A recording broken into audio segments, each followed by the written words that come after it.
Hello, my name is Paula Marcela Ruiz Nieto, and I am making this video as part of the final task of the course Pedagogical Experience I. And I will start presenting my practicum. I made it in the New England school in Saboya, Boyacá.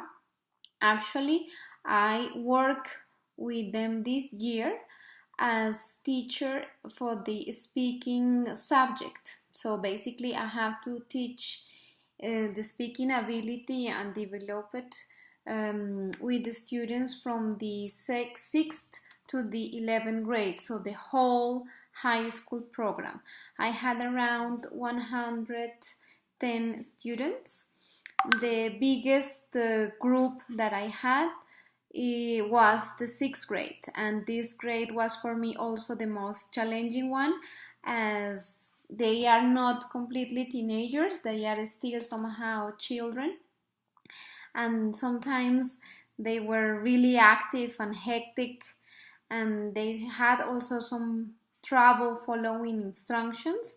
But with the time, it was interesting to see how we got along and we could work better. The other groups, 7th, 8th, 9th, and 10th, 11th grade, were smaller, and we could do a very good job together.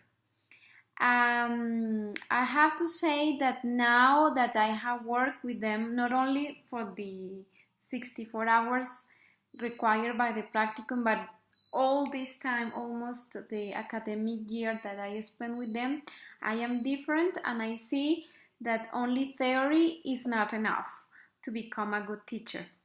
You need to be creative, you need to be active, full of energy. You need to be also strong, because sometimes it's difficult to handle the groups. And you need also to be self-confident about what you're doing. Of course, you are not perfect, but you have to be confident that you are trying to do your best.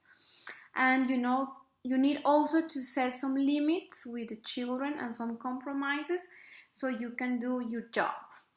It was very rewarding for me that they got the best results in English according to the national exams in the ICFES. Of course, it's not only what I did. It is not only because of what we developed together, but this also we actually prepare a lot in terms of the doubts they had, in terms of their pronunciation, in terms of everything, and this was also seen on the results. As I said, I actually consider, and you will see on my strengths and weakness chart, that I am a person who uses a lot of energy when I am teaching. And I also get stressed very easily, and sometimes also frustrated when we don't obtain, and when students don't get in the same mood and in the same perspective as you do. And after this experience, I can see that you don't have to be so hard, especially me. I don't have to be so hard on myself while teaching, because if you are sick, or if you get frustrated, or if you get in a negative attitude, it's only about you. Other people will not really get concerned about your health or about your feelings. So it is important, of course, to follow a professional path and try to do your best, but it's also important to get to know how to handle difficult situations, how to handle frustration, how to handle difficult groups in order to be a good teacher. And I think that observing more experienced teachers, talk to them, see how they handle these kind of problems, help a lot. And I also consider that this kind of experience are very important for us, teachers that are still learning, and that we are getting our diploma soon. So I consider that the UNAD has this very clear, because it's not only about getting the knowledge and getting the theories, but also see how you can really apply them on the real life.